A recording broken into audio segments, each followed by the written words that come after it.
काफ़ी समय पहले की बात है। प्रतापगढ़ नाम का एक राज्य था। वहाँ का राजा बहुत अच्छा था, मगर राजा को एक सुख नहीं था। वह यह कि उसके कोई भी संतान नहीं थी।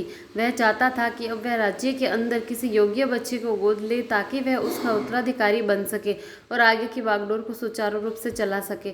और इसी को देखते हुए राजा ने राज्य में घोषणा करवा दी कि सभी बच्चे राजमहल में एकत्रित हो जाए। और ऐसा ही हुआ। राजा ने सभी बच्चों को पौधों लगाने के लिए भिन्न भिन्न प्रकार के बीज दिए और कहा कि अब हम 6 महीने बाद मिलेंगे और देखेंगे कि किसका पौधा सबसे अच्छा होगा।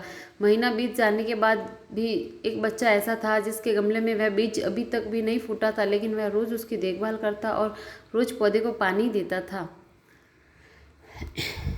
देखते ही देखते 3 महीने बीत गए। बच्चा परेशान हो गया। तभी उसकी माँ ने कहा कि बेटा धैर्य रखो, कुछ बीजों को फलने में ज़्यादा वक्त लगता है।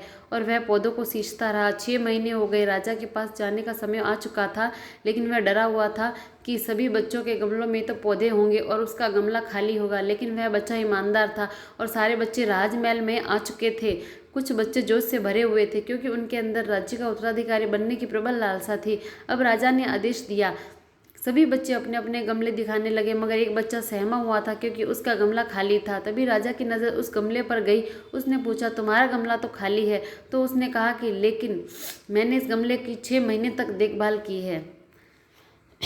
राजा इसकी ईमानदारी से बहुत ही खुश हुआ कि गमला खाली है, फिर भी वह हिम्मत करके यहाँ तो आया। सभी बच्चों के गमले देखने के बाद राजा ने उस बच्चे को भी सभी के सामने बुलाया।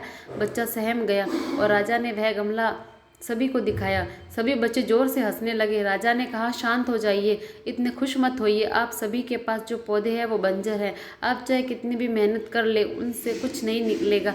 लेकिन यही असली बीज था। राजा उसकी ईमानदारी से बेहद खुश हुआ और उस बच्चे को राज्य का उत्तराधिकारी बना दिया। हमें इस कहानी से सीखने को मिला कि अपने अंदर ईमानदारी का होना बहुत ही ज़रूरी है। अगर हम खुद के साथ ईमानदार हैं तो जीवन के किसी न किसी पड़ाव में सफल हो ही जाएंगे, क्योंकि हमारी औकात हमें पता होती है। हम खुद को पागल बनाकर खुद का ही नुकसान करते हैं।